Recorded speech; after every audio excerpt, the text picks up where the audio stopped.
I did intend to look at New Zealand story tropes with my settings.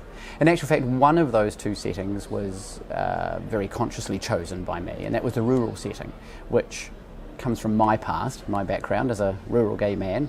It provided its own challenges in life. The war setting, in actual fact, came down to me as a verbal history, indirectly told. I have an older friend, he's in his late 70s now, and he's a gay man who actually has lived his whole life as an openly gay man in New Zealand, and that's a story of its own.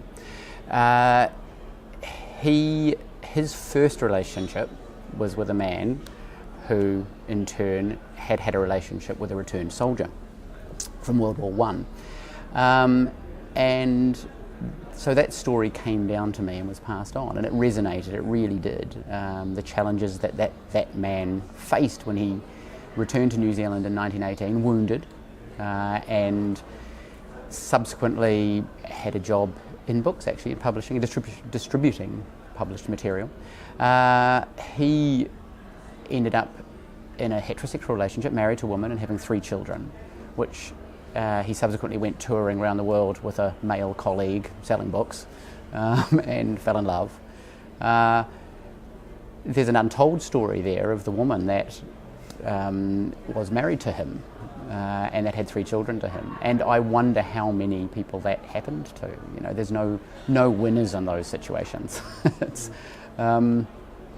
But yes, that gave me one focal point and provided one of the two settings. So there's certainly fertile ground, both sort of settings, the woolshed with men working together intensely in trenches of World War One, in terms of developing intense interpersonal relationships between men and looking at those relationships and our sort of expectations and understandings of those relationships and the way that society and everything that we drag with us affects those relationships and their outcomes and interpretations of those.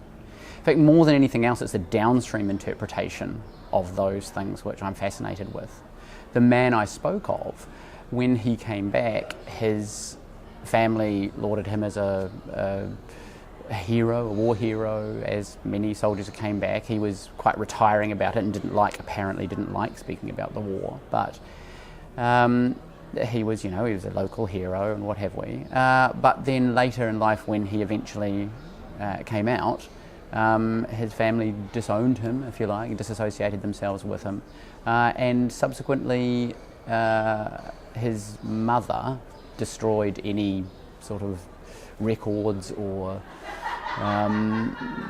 what have we that existed, an embarrassment to preserve the family name and preserve the family honour. And that's a process that we know from international records, from particularly the UK, happened all over the world.